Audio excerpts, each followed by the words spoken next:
All right, y'all, welcome to the Scott Horton Show.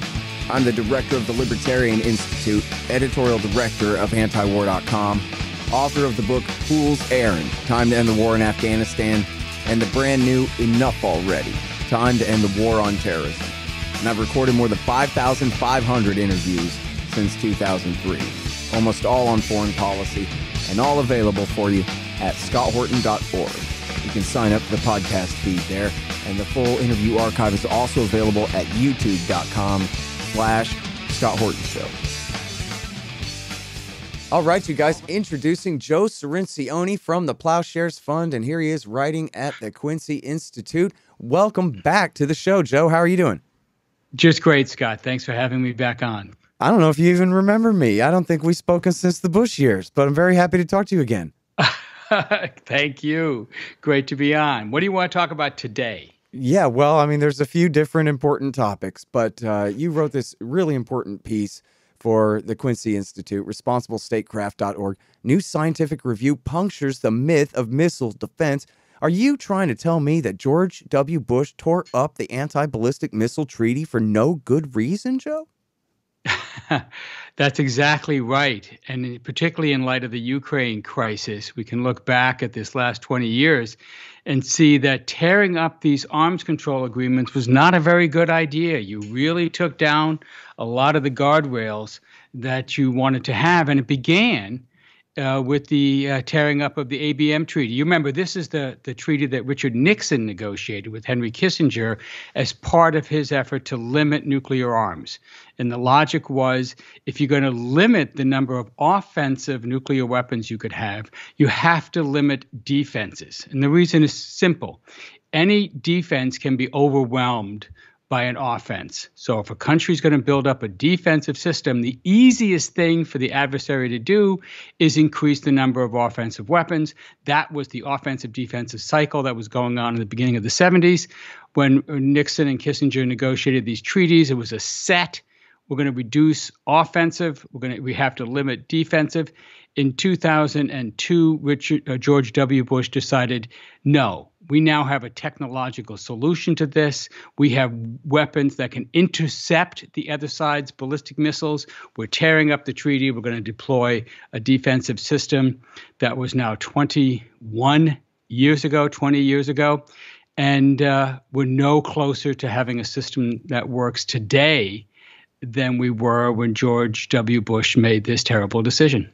Man, you know what? I'm sorry for skipping around, but can we rewind about a half a generation from that point and go back to the greatest tragedy that ever took place in the history of humanity, which was the Reykjavik summit between Ronald Reagan and Mikhail Gorbachev, where they came, according to all accounts I've ever heard of or read, within a hair of abolishing all nuclear weapons from the face of the earth. And then, isn't it the case then that Reagan scotched the deal because his men told him that this fantasy that we're going to be able to shoot down all the incoming Russian nukes, and we would rather build up defenses than get rid of all the missiles we need to defend from in the first place? Yeah. No, you're exactly right. I've spoken with the late Secretary of State George Shultz, who was the only other American in the room with Reagan and Gorbachev's translator at that time. And he recounts, and the transcripts of that meeting bear him out, that Gorbachev said, let's get rid of all strategic weapons, the long-range systems on missiles and bombers and subs. And Reagan said, and yes, and let's go further. Let's go get rid of the short-range ones too. And Gorbachev said, yes, let's get rid of them all. And Reagan turned to George Shultz and said, can we do that, George? And Shultz didn't hesitate. He said, yes, we can. And they walked out of that room with an agreement in principle to get rid of all nuclear weapons. But when Reagan ran this by his advisors, including Richard Pearl, who many people call the Prince of Darkness, they were aghast at this. They didn't want to give up the nuclear weapons, and they walked Reagan back.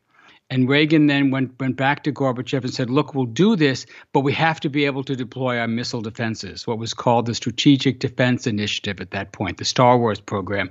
I have to be able to do this. And Gorbachev said, no, I can't go back to my military and give up my weapons and have you deploying these other weapons. How about if we keep that in the laboratory for 10 years, just in the research stage? And Reagan wouldn't do it. He said, no, I got to have this insurance policy. And that's when the deal collapsed. And that's when the Reykjavik summit ended in failure, producing those grim photos you see at the end of both men not smiling at all. It turns out they both were wrong. Reagan was wrong. He could have given it up. There was no miracle technology. Nothing has advanced since then to allow us to intercept long-range ballistic missiles. And Gorbachev could have let Reagan pursue this fantasy because nothing would have come of it. Right. So we missed this moment to solve one of the greatest threats facing humanity, the threat of nuclear annihilation. Man, the wisdom of the staircase, right? Like Gorbachev must have been just absolutely kicking himself that he didn't just say, but Mr. President, if we don't have any missiles to shoot down, you don't need anti-missile defenses. So let's just, and then here's the thing, you're really killing me because I had never heard the counteroffer that let's just, a very reasonable counteroffer. Let's study that together for 10 years. Soviet Union didn't even exist for another 2 years after that, And then, am I right? I've seen the pictures where Gorbachev is essentially following Reagan down the stairs from the building where he's getting in his limo. And Gorbachev is saying, Mr. President, stop. Let's go back up there and talk about this one more time. Please don't go. And then, but it's too late. That's it. It's too late. We missed the opportunity. To their credit, neither one of them gave up. They didn't get the elimination they'd hoped for, but a year later they did negotiate what's Reagan's one of his biggest accomplishments, the Intermediate Nuclear Forces Treaty, which again has something to say about the current situation we're in. This is where Russia and the United States agreed to destroy these brand new nuclear weapons that they've been pouring into Europe, was so-called intermediate range. So not quite ocean spanning, but bigger than short range or medium range missiles, so that Russia could hit European targets. With our deployments in France and Germany and Italy, we could hit Russian targets. And they said, we're going to get rid of them all. We're going to get rid of them all. And they eliminated almost 2,000 perfectly fine nuclear weapons attached on the missiles and banned them globally. Trump just tore that treaty up when he was in office because some of the military in our military wanted to deploy weapons like this again. He tore it up, said we have nothing to worry about from Russia. Well, guess what? With Putin's invasion of Ukraine, once again, we hear talk about Russia deploying these kinds of weapons back into Europe, and on the American side of us deploying these kinds of weapons against Russia and against China. We never should have torn that agreement up. Well, that's one of Putin's stated fears now, is what's keeping you from putting nuclear-tipped Tomahawk missiles in those dual-use Mk-41 missile launchers in Romania and Poland now that you've torn up the INF Treaty. And that's exactly right. Yeah. That's exactly right. And now, let me go back to Reykjavik for 1 second here, because this has always been a thing of mine. And I think I know the answer to this, but I'd like to hear what you think about this. What about the idea that, well, look, even if Reagan and Gorbachev agreed to get rid of all of their nukes, that still leaves Britain and France and China and Israel and India and Pakistan, and at that time, I guess, probably South Korea. South Africa. And so what about them? Would it just be the case, the idea would be that America and Russia would just lean on their friends and allies and say, listen, if we're getting rid of our nukes, you're going to get rid of yours too? And that the idea is the rest of the world would just go along with that if the U.S. and USSR were, arm in arm on that? Well, nobody talks about unilateral disarmament, so just the United States giving them up, or even bilateral disarmament, just the U.S. and Russia. But it's widely recognized that because the United States and Russia have 90% of all the weapons in the world, 90% of all the nuclear weapons, so we have about 5,500 weapons in our arsenal in various stages of readiness. And the Russians have about 6,200 in their arsenal. And everybody else has a couple of hundred at most. Even, France has about 300. China has about 300. And so it's widely recognized that in order for us to have real progress towards nuclear disarmament for all 9 nuclear nations, you've got to get the U.S. and Russia to come down lower. get them to come down to about 1,000 weapons each, even 1,000 deployed weapons each. You do that, and now you're in the same ballpark as these other countries, and now you could have what some people talk about as a freeze and reduce agreement. So you get China, in particular China, but also the others, to freeze their nuclear arsenals at their current level, and for the U.S. and Russia to continue talks about further reductions, so that now you're having multilateral disarmament talks and everybody's in the mix, including India, including Pakistan, including Israel. They're all in the mix, and they're all talking about how to stabilize the situation so we don't get to the brink of nuclear war. All right, now I'm sorry I'm skipping around, but there's so much here and so little time. On the Intermediate Nuclear Forces Treaty, the narrative went that the Russians were breaking it first, we think, because they got these missiles that by looking at them seems like they fall within the prohibited range here. And then the Trump administration's response to that was, oh, yeah, well, we're just going to tear it up then, rather than, boy, we better sit down and start negotiating and make sure we can save this treaty, guys, in the name of Ronald Reagan or something like that. But I talked to Chas Freeman, the former State Department official and intelligence officer and all these things. And he says, to paraphrase, that essentially what was going on here is, yeah, it looks like the Russians were violating the treaty, but they weren't deploying them in Europe. They were deploying them along their frontier with China, or at least that's why they were doing it, was for their, I don't know if they were deploying them yet, but that was the purpose of it. And then he says, and that's why America tore up the treaty too. They weren't interested in putting Tomahawk H-bombs in Romania and Poland. They want these mid-range nuclear missiles for China too. And so America and Russia let this Intermediate Nuclear Forces Treaty that kept nukes out of Europe since 87, or medium-range nukes out of Europe since 87, in order that they could both target China, where Russia and China are getting along better than ever now. Seems like a real waste of effort on their part. But I wonder what you think about that. Is that really right? Now we have, as you were just describing, a potential nuclear standoff in Europe where we just didn't need to have one at all here. Well, I would say two things. And first, one of the most disturbing things about this Ukrainian crisis, in addition to the people being killed on the ground right now, is how Putin is talking about nuclear weapons. I mean, he is quite specific here. In his declaration of war, basically, he said that Russia has the largest nuclear arsenal in the world. That's true. And that anyone who dares to oppose us will be met with a level of destruction that they have never experienced. So he is directly making nuclear threats to the United States, to NATO, to anybody who would dare oppose his invasion. So this is front and center on his mind. I know most Americans, most people in the world don't think about nuclear weapons, but Putin does.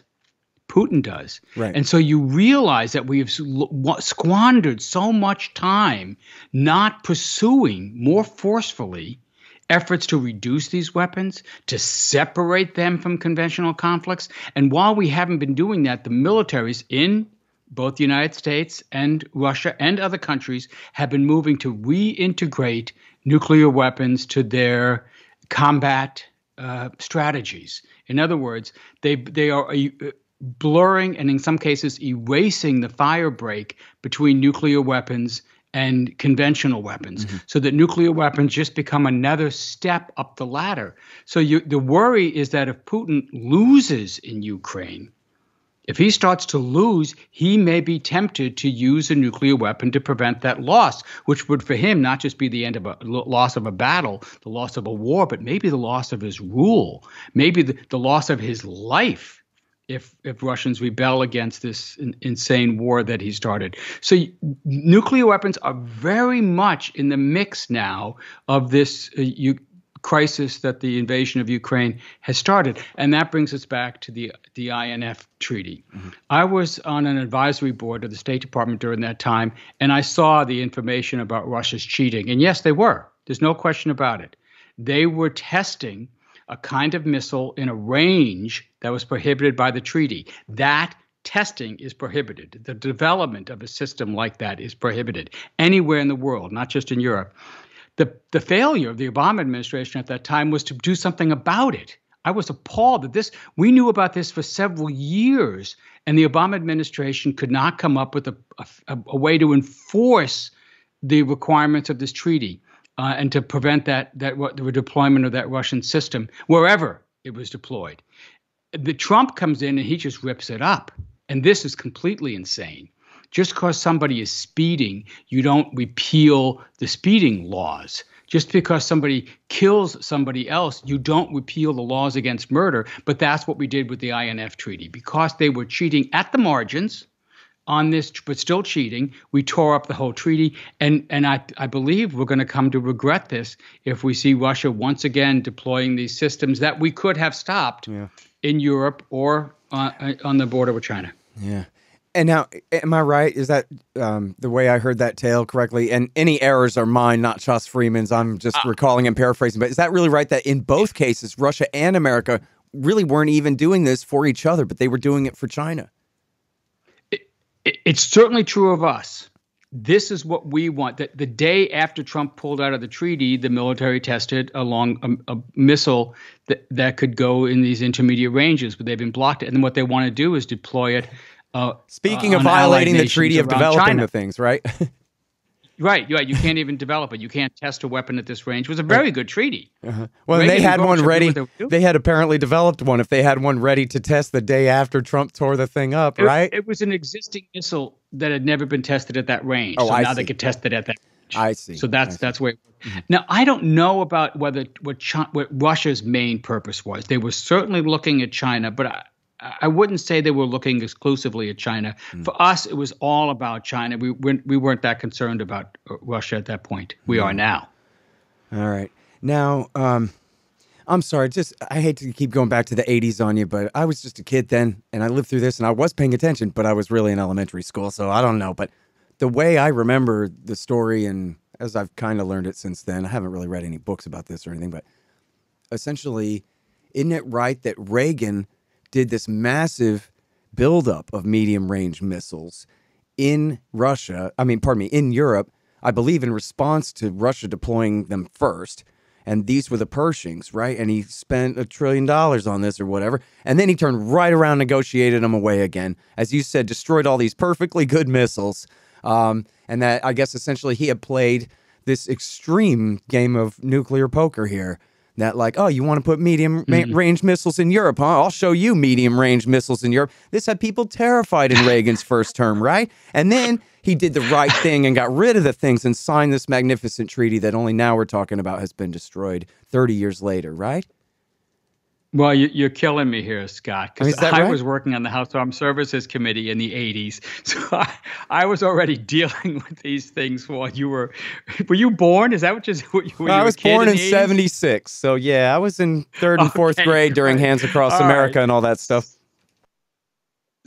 So I'm doing this, and I was deeply opposed to Ronald Reagan. I thought he was the devil incarnate. I was working for the Democrats on the House Armed Services Committee. And remember, Reagan comes in on this myth of the window of vulnerability. All the hawks had rallied around the growing Soviet threat and the fear that Russia was soon going to have a first strike capability, meaning they had enough nuclear weapons to destroy all our weapons in a nuclear strike and keep enough in reserve so they could deter us from launching whatever might remain. And this was the window of vulnerability, they said, and we had to build up our nuclear forces. And Reagan comes in and he does that. He starts building a new MX missile, the ICBM, a new bomber, a new sub. He just goes whole hog. The defense budget skyrockets again. And then in his second term, he makes a pivot. And it turns out he really is a nuclear abolitionist. He really thinks that we can, as he said in his second inaugural address, eliminate nuclear weapons from the face of the earth. And he tries to do it. And he was influenced by things like The Day After, that show that turns on TV. He was influenced by the intelligence he was getting, where he learned that the Soviets really thought we were going to attack first. And he never conceived that the Soviets could think that we would attack them. But he's convinced that these weapons have to be eliminated, and he comes real close to doing it. He misses it, and I write about this in the Quincy issue brief on nuclear forces. But then he does the INF Treaty and he gets rid of those. And then he starts negotiations on strategic systems, and he starts what he calls the START talks. The first treaty that would actually eliminate weapons rather than just limit the arsenals. And he negotiates a treaty that cuts U.S. and Russian, then Soviet forces in half. And his successor, George H.W. Bush, continues that work. He also cuts U.S. and Russian forces in half. And he goes further, unilaterally taking thousands of weapons off of our Navy ships, denuclearizes the Army, pulls the nuclear weapons out of Korea, etc. And you really get this feeling like it's over. We've escaped. We're safe now. We didn't eliminate them all, but we're on the way. And sure enough, here we are, 20, 30 years later, and we are down by 80% from the heights of the Cold War. We had about 66,000 weapons during Reagan's term. We're down to 13,000 weapons globally now, but the reductions have stopped. The steam has gone out of nuclear disarmament. Obama failed in his vision of making the elimination of nuclear weapons the focus of his national security strategy. Trump reversed it and started beefing up again, pouring money into these systems. And now Joe Biden's about to issue a nuclear posture review that will basically stay the course, tweak Trump's policies around the edges, but not fundamentally change them. I think the crisis in Ukraine is showing us how dangerous it is not to continue to reduce and work towards the elimination of these weapons. These are one of the three great threats that threaten destruction on a planetary scale. Mm-hmm. Climate change can do it over decades. Pandemics can kill millions in years. Nuclear weapons can destroy humanity in an afternoon. We ignore this danger at our peril. Yeah, absolutely right there. Now, so listen, you already absolutely condemned what Putin is doing. I mean, as we're recording this on Thursday morning, we're about 12 hours into a full-scale assault on Ukraine, and presumably they're going all the way to Romania. Maybe they're only going to take the eastern half of the country. We're at that point here. There's just no question whatsoever that this is, I won't say entirely unprovoked, but absolutely unreasonable and unnecessary. But so that's the question, though, is to a guy like you who's been around this whole time and who I know knew better all along and warned them all along. For example, W. Bush, you shouldn't tear up this Abm Treaty. Barack Obama, you should not put these anti-missile missiles into Romania and Poland because this guy Putin is dangerous. And if you listen to what he says, he takes this threat, as you put it earlier, very seriously. We don't think about nukes. He thinks about nukes. This was in his rant the other day, was what are we going to do? We're going to let them put missiles in Ukraine, pointed right at Moscow? No.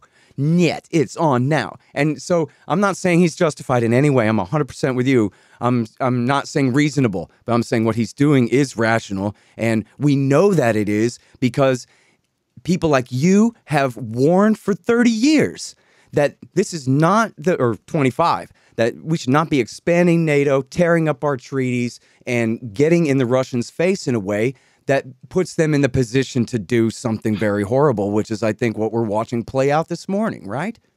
Yeah. Yeah, it really does underscore that when you have a moment, when you're able to move forward on reducing nuclear weapons, you really have to seize the moment because it opens and shuts very quickly.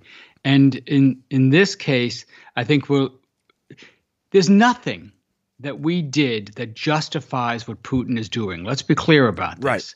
But a lot of what we did set the stage for what Putin is doing. And the NATO expansion that George Kennan warned us at the time in the 1990s when the Warsaw Pact collapsed and we were just starting to let in those Warsaw Pact countries into NATO. He warned that this was going to stimulate the worst kind of militaristic and revisionist nationalist fears in Russia, which it did.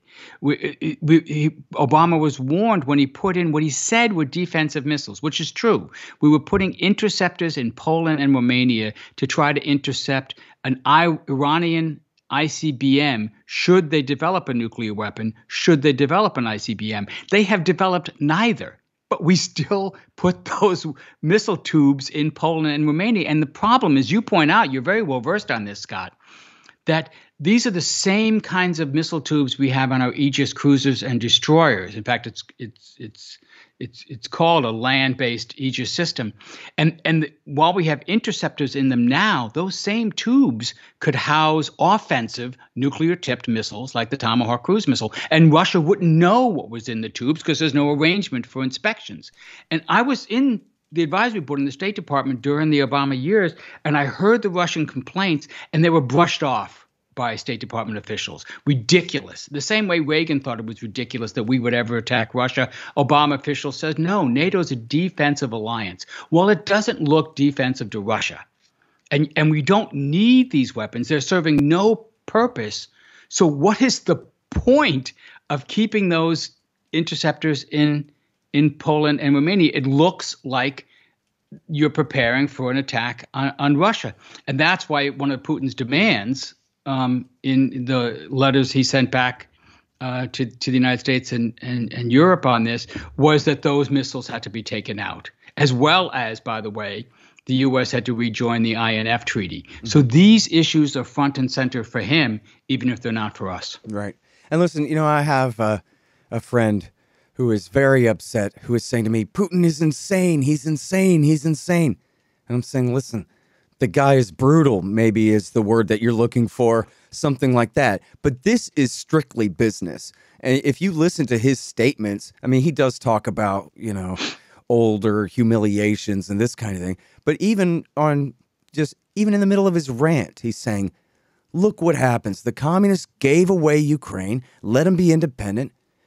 But the Americans want to have it. They won't let it be independent.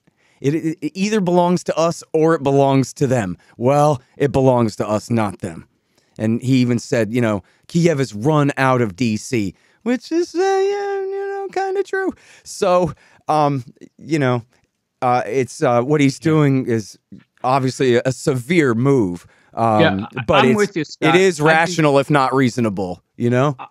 I'm with you. I think it's very dangerous to brush this off as insanity. Is megalomania a type of insanity? Yes, it is. I got a degree in psychology from Boston College, so I can comment. Yes, it is. And is he a megalomaniac? Yes, he is. But is he crazy like they mean? That is irrational, cannot be reasoned with? No, because that excuses some of the mistakes we made that paved the road to this moment. Again, nothing we did justifies what Putin is doing, but it certainly set the stage for what Putin is doing. You can look back and see these missed opportunities, these things that we thought were signs of strength on our part that were very threatening to not just Putin, but to lots of Russians. The ignoring of Russian concerns when we could have incorporated them fairly easily into our plans. It really was the hubris of the unipolar moment when we thought we were the only remaining superpower in the world and we could do whatever the hell we wanted. And if that meant intervening in Kosovo to end atrocities, we would do it. If that meant surrounding Iraq and then invading Iraq, we would do it. If that meant occupying Afghanistan for 20 years, we would do it. If that meant killing almost 1 million people over 20 years in this war on terror, we would do it. And every step of the way, we thought this was justified and that it really was nobody else's business. Well, Russia didn't feel that way. You could imagine Putin looking at this and saying, look, man, if you can do that, why exactly can't I do this? If you can invade another country, why exactly can't I? Or what? This is not a Middle Eastern country, so it doesn't count? Those are the kinds of norms we set that others are now saying, look, I'm just doing what you did, right? And we can see what it's like. If we got to rethink what would it have been like if we had spent the last 20 years enhancing global norms, strengthening international law, reducing nuclear arsenals, reducing conflicts, instead of acting the way we did in our hubristic arrogance. Hang on just one second. Hey, y'all. They've got great deals on weed at thehempspot.com. The Hemp Spot specializes in Delta-8 tetrahydrocannabinol instead of Delta-9, so they can send it straight to you anywhere in America. Recently, a friend moved and didn't have a guy in his new town, but then he heard about thehempspot.com on my show and was saved figuratively and literally. Because if you use the promo code Scott, you get 15% off every order and free shipping on any order over $100. Legal jams, bud, gummies, and the rest in your state. TheHempSpot.com. Spell the THC. You guys, my friend Mike Swanson has written such a great revisionist take on the early history of the post-World War II national security state and military-industrial complex in the Truman, Eisenhower, and Kennedy years. It's called The War State. I have to say, it's the most convincing case I've read that Kennedy had truly decided to end the Cold War before he was killed. In any case, I know you'll love it. The War State by Mike Swanson. Some of y'all have a problem. You've got chickens, but you don't want to stand around throwing food at them all day because of all the important stuff you have to do. Well, the solution to that is to get the free-range feeder from freerangefeeder.com. The free-range feeder has been developed to satisfy the needs of the poultry chicken hobbyist and the homesteader. The convertible design allows for 4 different mounting methods. Go to freerangefeeder.com/Scott or use promo code Scott to get 15% off and get the free ebook. Subscribe to their newsletter to immediately receive your free copy of Getting Started with Backyard Chickens. That's freerangefeeder.com/Scott. Yeah. I'm surprised he didn't outright, I mean, he was sort of parroting the Americans. I'm surprised he didn't outright say, listen, I'm concerned that they could develop nuclear weapons and give them to these right sector terrorists to use against us. And also, it's our responsibility to protect. We think they're going to wipe out the entire province of Luhansk, just like you guys claimed about Gaddafi in Benghazi in 2011. Samantha Power says, I have to intervene to save the people, you know, because it is. And what do they do in Libya? I guess, well, in Kosovo, they went around the UN entirely. In Libya, they lied to the Russians and said, we're just going to protect Benghazi, we swear, and made a chump out of Medvedev, who went along with it, and apparently enraged Putin, who returned to the presidency after only 1 term instead of 2, as had been expected, because the Americans not just did that war in Libya, but screwed the Russians on it to launch the war, too. You know, just one more little thing there. That is exactly right, Scott. And people forget this. Again, it doesn't justify what Putin is doing, but you have to understand we are not blameless here. The kind of policies we implemented set the stage for what's going on now. And you're right. He is echoing the same kind of charges that we made, both about Iraq and about Iran. He said he will not allow Ukraine to have nuclear weapons. Well, that sounds a lot like George W. Bush and as justification for the invasion of Iraq. It sounds a lot like what presidents from Bush to Obama to Trump to Biden are saying about Iran. Neither one of those countries have nuclear weapons, right? Iraq couldn't build a nuclear weapon. Iran can't build a nuclear weapon it would take them many years to do it. Ukraine does not have nuclear weapons, cannot build nuclear weapons, but you still make this ludicrous charge. And again, Putin saying, well, it worked for those guys. I'm going to play the same play here and see if it works for me. And as you say, also adding in the responsibility to protect. I'm protecting the Russians. That's why I'm going in. Again, standards that we invented. We set this up, the responsibility to protect. It's coming back to bite us. Yeah. All right. Now, listen, we're out of time, but I want to keep you. Can I keep you another 10 minutes here, please? Sure. Okay. I'm happy great. to stay. Great. And while you're talking, I'll have to ask my guy to bump my next guy for a minute because there's so much important stuff to get to here. Because you mentioned Iran, and I want to ask you a question about Iran. But first, I want to ask you about a debate that I know of. It never happened right in front of me. It's a disjointed kind of a debate. But my old friend Gordon Prather, who used to make nukes for Uncle Sam back in the day and was the chief scientist of the Army and a great anti-Iran war lies activist in the Bush years and writer for us at antiwar.com. He tells me that, look, man, you want to take out incoming Russian nukes coming over the poles in outer space. The only way to do that is with an enhanced radiation device. In other words, a neutron bomb that doesn't explode with heat so much as has a thinner shell so that the fission and fusion take place mostly in a radioactive form rather than just fire. And then that radiation is what you would use to take out incoming nukes. And it's a severe way to do it, but it's the only way to do it, because anything else, you're trying to shoot a bullet with a bullet, and in outer space where everything is ice cold. So all your infrared stuff and heat seeking, this and that, is not going to work right. And you're talking about such high speeds, just forget about it. But then I met a guy at a thing, and he said, well, look, actually, that was my job, is building these anti-missile missiles. And I'm here to tell you, we can hit a bullet with a bullet. But the question is, how much are you willing to pay for these bullets? We're firing at the bullets, because it is a matter of cost. And if you're willing to pay enough of a price for an anti-missile missile, yes, I can shoot down an incoming rain, at least from North Korea if they launched a handful. You know, Russia shooting their whole arsenal on doomsday, forget it. You know, but so I wonder, what is your position on that? No, we cannot shoot down a bullet with a bullet unless the other bullet is cooperating. That's the way to think about this. So when we first started doing these kinds of systems in the 60s and 70s, we couldn't come close to hitting a bullet with a bullet. We couldn't come close to having one of our interceptors actually physically hit the incoming warhead for all the reasons you said. And so we armed them with nuclear warheads. Our first defensive systems that we deployed, the Sprint and Spartan systems in the late 60s, early 70s, were nuclear armed. And these were the systems that Nixon was going to eliminate. The Russians were doing the same thing.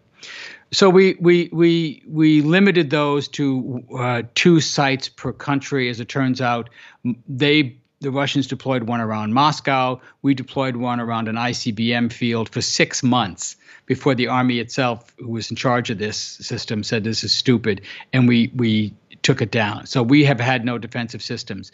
In the 80s and 90s, there was the dream, and this is what Reagan promoted, of new kinds of technologies, laser beams, particle beams, speed of light weapons that could do the job.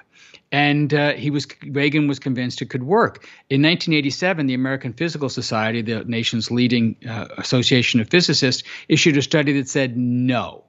We're nowhere near being able to develop weapons like this, and we won't even know if we can do it for a good 20 years.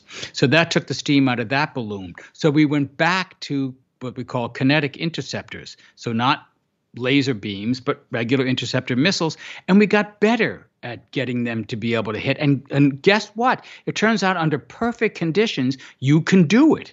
So we've had 19 tests of systems like this, and in half of them, we've been able to hit it. But here's the thing. The system has to cooperate. In these tests, they're really demonstrations. We know exactly when and where and how fast the incoming target is coming at us. There is no attempt to deceive or suppress the defensive system. And so under those conditions, we know exactly, including in some of these tests, putting a transponder on the warhead, sending out a signal to the interceptor, I'm here, I'm here, I'm here. Right. So it hones in on that interceptor. We have never tested them with the kind of simple countermeasures that our own intelligence services say any country can deploy, including simple balloons that look like the warhead floating in the cold a vacuum of outer space. A balloon travels just like a heavy metal warhead. We haven't tested them against chaff, simple things that can confuse and blind the radar. And by the way, I'm sorry, transponders or jammers. None of those things just to we test them clarify against. So go. Wait, you're saying not that we haven't succeeded in a test, but that they haven't even bothered to try to test that. Right. Okay. There was just to clarify that. There was one test where they put up a balloon that looked too close to what the warhead looked like, and the interceptor missed. So they stopped doing it. Mm-hmm.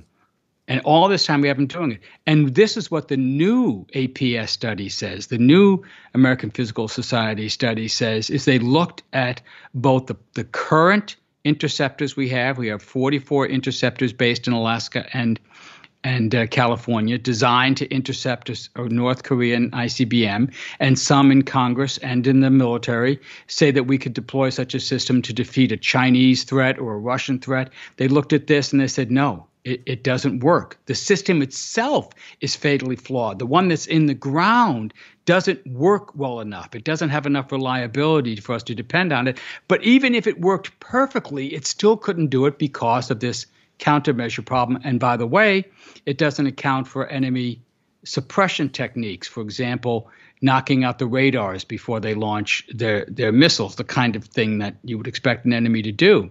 Nor do any of the other proposed systems that are on the horizon what they call boost phase intercepts, things that try to intercept the missile when it's just being launched in that 2 minutes before it goes into outer space, when it's slow and fat and hot, when you can see it more clearly and have a better chance. They say you have to be too close to be able to do that, and you'd only have at most a minute or two of warning. It's an impossible mission. And this, I hope this new study has the same kind of impact that the study did back in 1987, where it took the air out of the laser balloon. I hope it restores some kind of sense to the Biden administration that convinces them that they can't be spending $20 billion a year on these missile defense programs.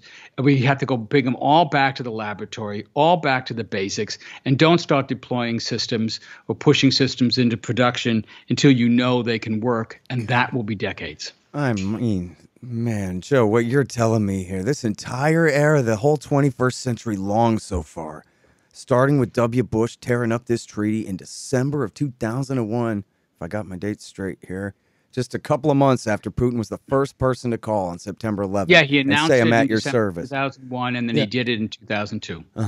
And this whole time, and Obama going along with this whole thing too, installing these radars and these anti-missile systems. And again, from MK-41 dual-use launchers that terrify the hell out of the Russians and provoke them this entire way, where I was going to say, to Biden's credit, he was climbing down a little in his counteroffer to Putin and said, yeah, let's establish a verification regime for the missile stations in Poland and Romania so that you're not upset about that. But it's just too little too late, man. What are they even doing there? They don't even work. They're just decorations anyway. But then, so let me ask you this now. Is the controversy purely just the dual-use launchers and that how they could be a disguise for Tomahawks, or is the threat really that they might work and that what the U.S. is doing is they're really wearing armor to a fist fight and making it, it's not defensive at all. It's putting America in the position of being able to attempt a first strike where they can take out enough of Russia's nukes on the first hit that they feel like they can shoot down anything that survives for a retaliatory strike. Because they have Russia ringed with these things. Because, it seems like I think in the interview with Oliver Stone, for example, I think Stone even says, come on, you know these things don't work, man. This is just a boondoggle for corporate America. You know how it goes. And Putin says essentially, yeah, of course, Oliver Stone. However, I'm in charge of security around here, man. What am I supposed to do when you're ringing my country with anti-missile missiles? I got to make better missiles, don't I? And I think it was a couple years after that he debuted in his speech all of his new missiles. That is exactly right, Scott. You got it. So let's go back to the Poland and Romanian launch tubes that are there. I think there's three factors. And, as usual, it's never just one thing. So there's three factors, and one is the offensive threat. I think that's a genuine concern. The U.S. dismisses this. That's crazy. But if you're a Russian and you've been attacked a lot, this is something you've got to be aware of. So that's number one. Number two is the point you're making, and the Russian and Chinese are both acting this way. The missile systems are the worst of all worlds. They don't actually work, the anti-missile systems. They don't actually work, but the adversary can't count on that. And they've got to calculate that eventually the United States, we're so capable, might get them to work. So therefore, in order to preserve their deterrent, in order to keep their nuclear weapons capable of hitting the United States, they've got to make sure that they can penetrate any current or known defensive system, and that's exactly what Russia is doing. And Putin has a point. In 2001, when Bush did this and then implemented it in 2002, he said, don't do this. You're going to I'm going to have to respond to this. And it took 2 decades. But in 2018, he unveiled 5 new super weapons, he called them, typical exaggeration. Some of these things will never work, but he unveiled them, all designed to circumvent U.S. missile defensive systems, whatever we deploy in the future. Cruise missiles that could fly under them, nuclear-powered torpedoes that we wouldn't even detect, powerful ICBMs that could attack us from the south, that would fly not over the North Pole, but over the South Pole, because all our defensive radars are north-facing. Things like maneuverable glide vehicles traveling at hypersonic speeds. These will all, you don't need any of these unless you're going up against defenses. And now China's doing the same thing. China has a very small nuclear force, about 300 weapons, but they are now afraid that the U.S. is moving to a first strike posture, just what we fear the Russians, the Soviets, were doing in the 1980s, that the United States is aiming to be able to launch a strike against their weapons and take them all out, and then have a defensive system that can mop up the 10 or 20 that might be left. So China's doing what? It's deploying new weapons, might grow its force, might double its force, maybe even triple it. It's going to deceptive basing modes, mobile launchers, multiple silos, and it's developing weapons that can evade our defenses. So not just balloons and decoys, but maneuverable warheads that you can't track and therefore you can't hit, hypervelocity systems that could glide in through the atmosphere at supersonic speeds. All these things are happening. And our response to this is to do what? Our response is to develop more nuclear weapons to counter China. And if this sounds like an arms race, you're getting the point. This is exactly the dynamics of an arms race. We think everything we're doing is defensive and everything our adversary doing is aggressive and offensive, and we're in the middle of it. And this Ukraine crisis is going to make it worse. There's not a chance in hell that Congress is going to reduce the military budget of the United States, even though we're spending more on the military than we have since World War II. Since World War II already, there's not a chance we're going to cut that in the face of a war in Europe. There's not a chance we're going to cut our nuclear weapons. Why? Because the first thing people go to is in a crisis like this is strength. They want to feel strong. And if you're a Democrat, you're scared to death of looking weak on defense. So the Democrats' default position on defensive issues is to look strong. Whether they think it's smart or not, what they're concerned about is appearance, not capability. Yeah, exactly. No, what if they call us a wimp? We can't have that. We got to act tough to appease all the bullies who are bullying us. Meanwhile, out here in the real world, that's the only thing that's presumably a little bit better than the Democrats, is that they're a little bit less hawks than the Republicans. That's the only, and which is not even really true, right? They're just absolutely horrible, but it's rumored to be the one good thing about them, Yeah. I mean, obviously there's Democrats who do want to cut the budget. In fact, the chairman of the House Armed Services Committee, Adam Smith, is one. He thinks we have way too many nuclear weapons. But does he do anything about it? No, he does not, because he knows that the committee won't go along with him. He couldn't get the Democrats in his own committee to vote for cuts to the budget or to cut nuclear weapons. So now he doesn't even try.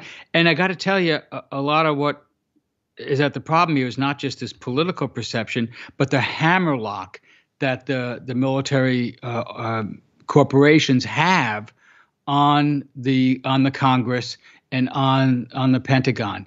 We think about nuclear weapons the way we've been talking about them as, strategic moves and counter moves and defensive systems, but they're also a product. They're a product that a corporation makes. And corporations, as we now know, will sell you products that will kill you, whether it's tobacco or opioids or false cures for COVID. If they can make a buck off it, somebody's going to sell it to you. And the same is true for nuclear weapons. We are set to spend $634 billion this decade on nuclear weapons. $634 billion. That is a very large market. Yeah. And Northrop Grumman and Lockheed and Boeing and Raytheon make a lot of money on nuclear weapons, and they don't want anything to disrupt that market. So they deploy an army of lobbyists in Washington. They contribute generously to members of Congress. They could have a revolving door where members of the military cycle in between programs to build these weapons and corporate offices that sell these weapons. They've got the thing. They flood Washington think tanks with grants to mute criticism of their programs. They advertise heavily in Washington media markets to sell these as instruments of peace, not instruments of war, and they succeed. I mean, you don't have to think too far back to when you saw strategic bombers overflying a football game. It happens all the time. We've accepted these into our American vision. Yeah. And it works, and it's very profitable, and it's very hard to shake. So it's not just politics, it's profits that are keeping us on the nuclear knife's edge. Yeah. Look, that's such an important point, and I'll speak from my own ignorance here, and I know it's therefore fair for me to project it onto the rest of the population too, that you and I could talk about any kind of crooked government boondoggle thing all day and all night, and still the part of my brain that says, nuclear weapons is the same racket.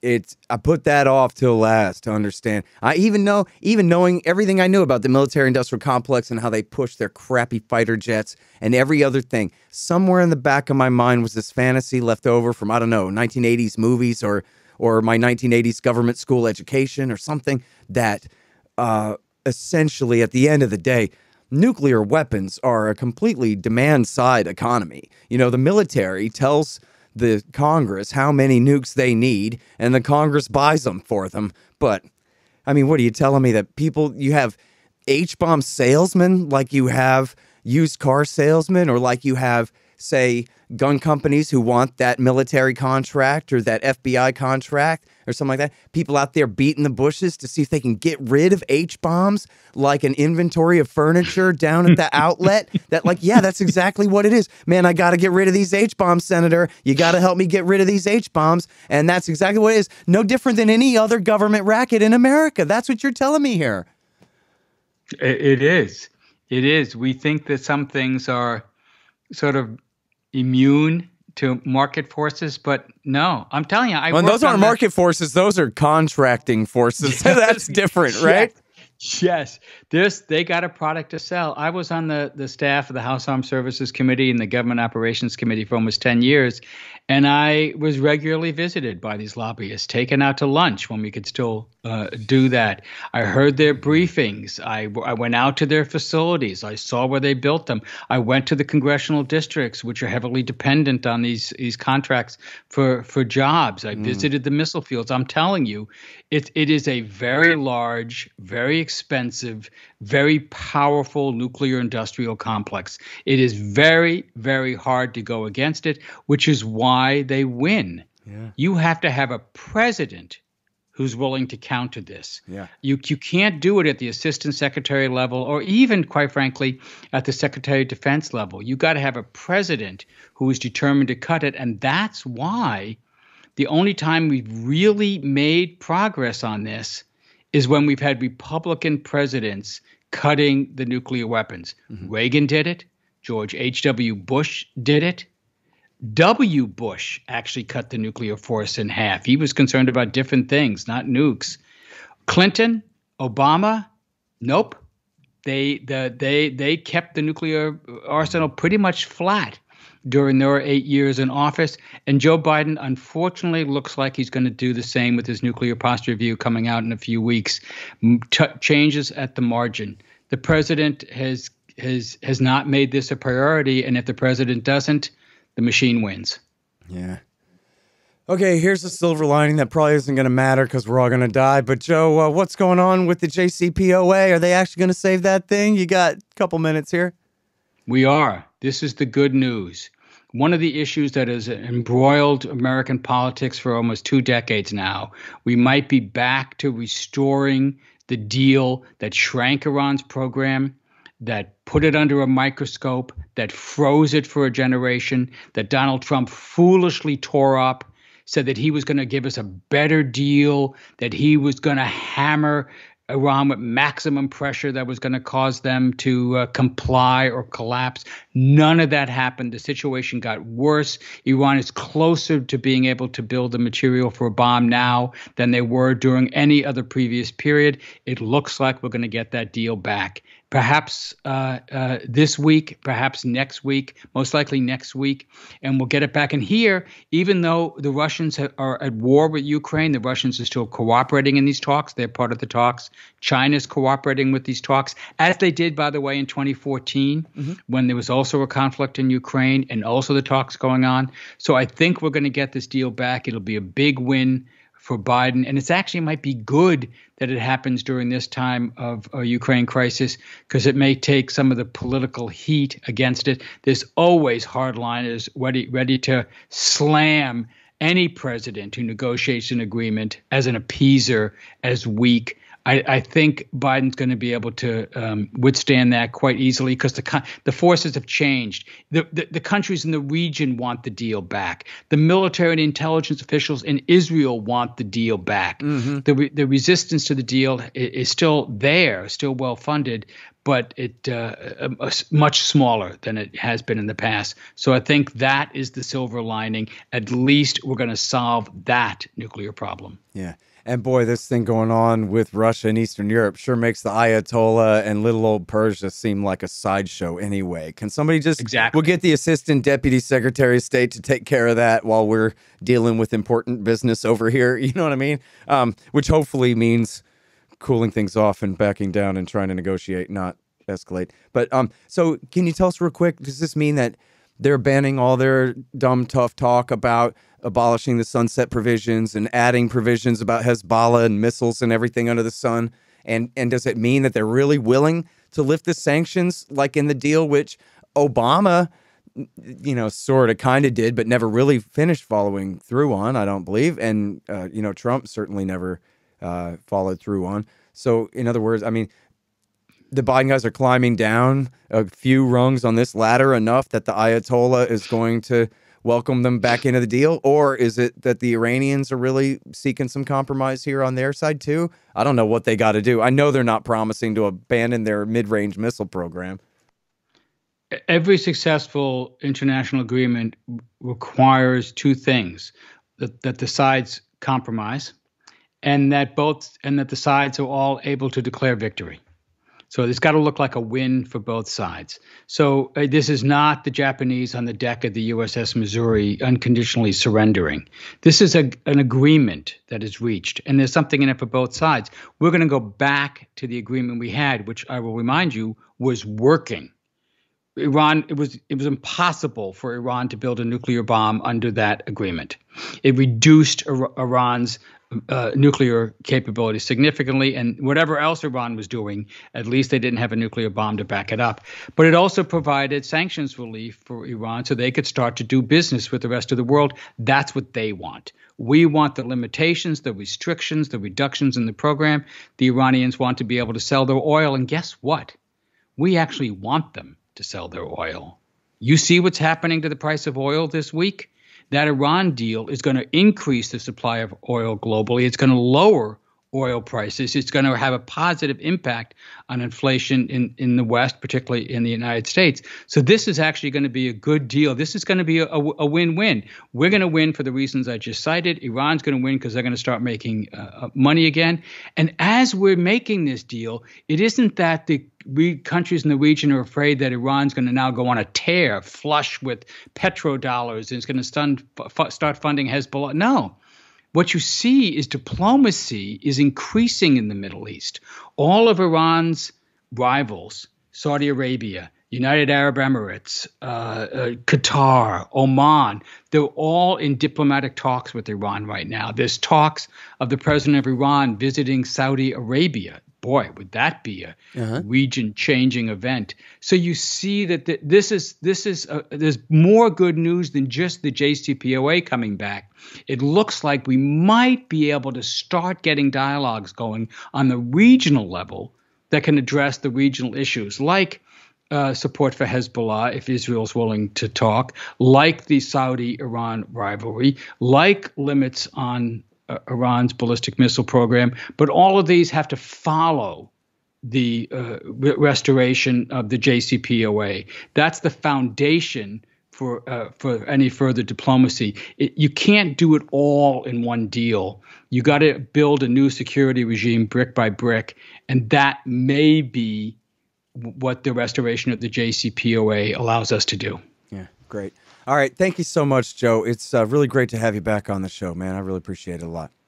My pleasure, Scott. I know we went longer than you intended. I hope some of it is useful to you and your audience. Yeah, every bit of it, absolutely. I know they'll feel the same way too. So thank you again.